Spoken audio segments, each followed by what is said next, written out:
Hello everyone, आप सभी का अपने चैनल पर बहुत बहुत स्वागत है। बच्चों, आज हम लोग अभ्यास 5E के प्रश्नों को हल करेंगे, जिसमें पहला सवाल है, एक रेखाखंड AB लेकर उसकी लंब समद्विभाजक रेखा L खींचिए। L पर कोई बिंदु P लेकर PA और PB को नापिए। क्या PA और PB बराबर हैं? तो चलिए देखते हैं हम क्या करेंगे। सर्वप्रथम एक रेखाखंड AB खींचेंगे इस तरह से, ठीक है। अब हमें क्या करना है कि AB का लंब समद्विभाजक रेखा L खींचना है। तो हम AB के दूरी के आधे से अधिक की त्रिज्या लेकर के A और B को क्रमशः केंद्र मान करके एक हम ऊपर की तरफ चाप काटेंगे और एक नीचे की तरफ इस तरह से काट देंगे। फिर उसी तरह से B को केंद्र मान कर एक चाप लगाएंगे इस तरह से, ठीक है ना। अब इस कटान बिंदु को आपस में हम मिला देंगे ऐसे, और इसका नाम हम रख देंगे L रेखा। तो रेखा का मतलब इसे हम ऊपर भी बढ़ा सकते हैं और नीचे भी बढ़ा सकते हैं। अब प्रश्न के मुताबिक L पर कोई बिंदु P लेना है। तो L पर कोई बिंदु P लेना है तो हम P इस यहाँ पर भी ले सकते हैं, यहाँ भी ले सकते हैं, कहीं भी ले सकते हैं। तो हम यहाँ पर ले लिए AB के कटान बिंदु पर ना, AB रेखाखंड को जहाँ पर L रेखा काटी है उसी जगह हम बिंदु P ले लिए। अब हमें नापना है और नाप करके देखना है कि क्या PA और PB बराबर हैं। तो आप देखेंगे नाप करके स्केल से, तो दोनों जो है बराबर आएंगे, ठीक है ना। यानी PA बराबर PB होगा, क्योंकि यह जो है L रेखाखंड है या जो बिंदु P है वो क्या है, AB रेखाखंड का मध्य बिंदु है, ठीक है ना। अब दूसरा है, एक समकोण त्रिभुज ABC खींचिए जिसमें कोण C समकोण हो। AB का मध्य बिंदु O ज्ञात कीजिए। केंद्र O और त्रिज्या OA वाला एक वृत्त खींचिए। क्या यह C से होकर जाता है? और पहला सवाल हो गया। दूसरा है कि त्रिभुज ABC के संदर्भ में बिंदु O को क्या कहते हैं। तो बच्चों, जैसे सवाल है, प्रश्न है, उसी तरह से हम काम करेंगे। तो पहले हमें क्या करना है कि एक समकोण त्रिभुज ABC खींचना है, ठीक है। तो हम एक समकोण त्रिभुज ABC खींच देते हैं। आप चांदे की सहायता से, चाहे प्रकार की सहायता से, किसी की सहायता से आप एक समकोण त्रिभुज ABC बना सकते हैं, ठीक है ना।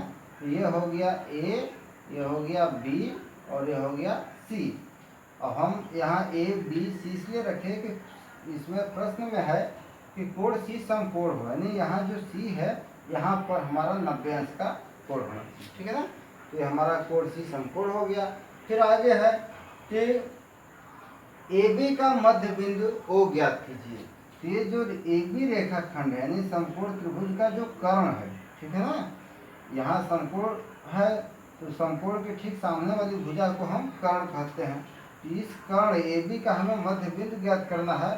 तो हम वही जैसे ऊपर हम मध्य बिंदु यहाँ लंब समद्विभाजक किए, उसी तरह से हम यहाँ AB का लंब समद्विभाजक कर देंगे। तो AB के दूरी के आधे से अधिक का त्रिज्या लेकर के एक हम ऐसे चाप लगाएंगे ऊपर की तरफ और एक इस तरह से नीचे की तरफ लगेगा। फिर B को केंद्र मान कर लगाएंगे तो एक चाप ऐसे और एक ऐसे काटेंगे, ठीक है ना। अब इस कटान बिंदु को हम आपस में इसे मिला देंगे, ठीक है, मिला देंगे। तो यहाँ जो AB रेखाखंड को जहाँ पर ये काटता है उसका नाम हम रख देंगे O बिंदु, ठीक है ना।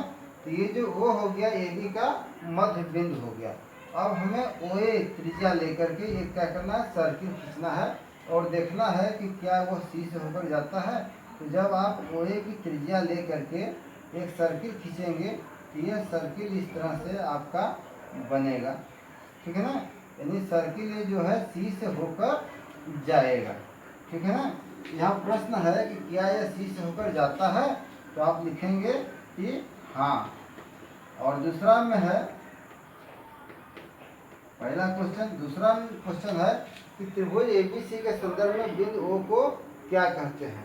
इस बिंदु O को हम क्या कहेंगे, इस बिंदु O को हम परिकेंद्र कहते हैं, परिकेंद्र कहते हैं, या अंग्रेजी में इसे आर्थो सेंटर सार्कम सेंटर कहते हैं, CARCUM सरकम सेंटर, ठीक है ना। तो इस ओ को हम क्या कहेंगे, त्रिभुज का परिकेंद्र या सरकम सेंटर। तीसरा सवाल है, नीचे दी गई भुजाओं और कोणों से त्रिभुज बनाइए और उनकी भुजाओं के लंब समद्विभाजक खींचिए और जांच कीजिए कि वे संगामी हैं, ठीक है ना। जिसमें पहला है 7 सेंटीमीटर, 5 सेंटीमीटर और 4 सेंटीमीटर। तो आप क्या करेंगे कि सर्वप्रथम एक 7 सेंटीमीटर का भुजा खींचेंगे, इसका नाम रख देंगे AB, यानी AB रेखाखंड, ठीक है। अब इस पर 5 सेंटीमीटर और 4 सेंटीमीटर का रेखाखंड खींचना है, ठीक है। तो हम अपने प्रकार में 5 सेंटीमीटर की दूरी लेकर के हम A को केंद्र मान करके एक ऐसे चाप लगा देंगे और फिर B को केंद्र मान करके हम 4 सेंटीमीटर की दूरी लेकर के एक चाप ऐसे लगा देंगे, ठीक है ना। और जहाँ पर ये दोनों चाप एक दूसरे काटते हैं वहाँ पर बिंदु हम C ले लेंगे। अब इस कटान बिंदु को हम A से और B से मिला देंगे। इस तरह से हमारा ये 7 सेंटीमीटर हो गया, ये जो है 5 सेंटीमीटर हो गया, ये 4 सेंटीमीटर माप का क्या हो गया, ABC त्रिभुज हो गया। अब इसका हमें लंब समद्विभाजक रेखा खींचना है। तो जब इसका लंब समद्विभाजक रेखा खींचेंगे तो हम AB का लंब समद्विभाजक रेखा खींचेंगे तो AB के दूरी के आधे से अधिक की त्रिज्या लेकर के एक चाप हम ऐसे लगाएंगे और एक चाप ऐसे लगाते हैं और फिर यहाँ से लगाएंगे तो एक ऐसे लगेगा, एक ऐसे लगेगा, इसे आपस में हम ऐसे मिला देते हैं, ठीक है ना। तो ये जो है आपका AB का ये लंब समद्विभाजक रेखा हो गया। और फिर हम उसी तरह से AC का लंब समद्विभाजक रेखा खींचेंगे तो ये भी हमारा जो है इस तरह से जाएगा, ठीक है।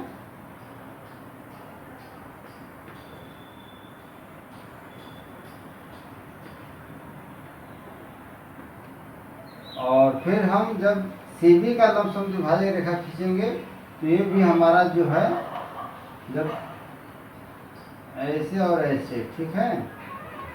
तो ये भी जब आप करेंगे तो ये भी जो है इसी बिंदु से होकर जाएगा। तो ये हम कहेंगे कि ये जो है AB, BC और AC का जो लंब समद्विभाजक रेखा है वो क्या है, संगामी है, क्योंकि एक ही बिंदु से होकर गुजर रहे हैं, ठीक है ना। अब दूसरा सवाल है 6 सेंटीमीटर तथा भुजा पर बने कोण 90 अंश और 30 अंश। तो हम क्या करेंगे, सर्वप्रथम एक 6 सेंटीमीटर का इसे रेखाखंड AB खींच देंगे, ठीक है, 6 सेंटीमीटर का। अब ये पर हम 90 अंश का कोण बना देंगे। जब 90 अंश का कोण बनाएंगे तो ऐसे बनेगा, ठीक है। यह आप चांदे की सहायता से या प्रकार की सहायता से बना सकते हैं। फिर हम B पर जो है 30 अंश का कोण बना दें। जब B पर 30 अंश का कोण बनाएंगे तो वह इस तरह से B पर 30 अंश का कोण बनेगा, ठीक है। तो ये 30 अंश का कोण हो गया और ये जो है 90 अंश का कोण हो गया। और यहाँ पर हम जहाँ पर ये दोनों किरण एक दूसरे को काटती हैं वहाँ पर हम नाम रख देंगे CB, ठीक है। तो एक तरह से यह त्रिभुज हो गया समकोण त्रिभुज ABC। अब जब इसका आप लंब समद्विभाजक करेंगे तो इसका जब हम AC का लंब समद्विभाजक करेंगे तो चलिए बीच में ये मध्य भाग में से 2 भाग में काटेगा तो मध्य बिंदु अगर यहाँ होगा तो यहाँ से आप जो है रेखा खींचेंगे तो इस CB रेखाखंड को यहाँ पर ये काट देगा, ठीक है ना। जब आप CB का लंब समद्विभाजक रेखा खींचेंगे तो ये जो है इस तरह से आएगा, ठीक है। और जब AB का लंब समद्विभाजक रेखा खींचेंगे तो ये जो है मध्य बिंदु इसका यहाँ पर आएगा तो ये जो है इस तरह से होगा। और इसका हम नाम अगर रख देते हैं यहाँ पर बिंदु O। तो आप देख रहे हैं कि तीनों लंब समद्विभाजक में यह भी 90 अंश का है, ये भी 90 अंश का कोण बनाएगा, यहाँ पर भी ये 90 अंश का कोण बनाएगा।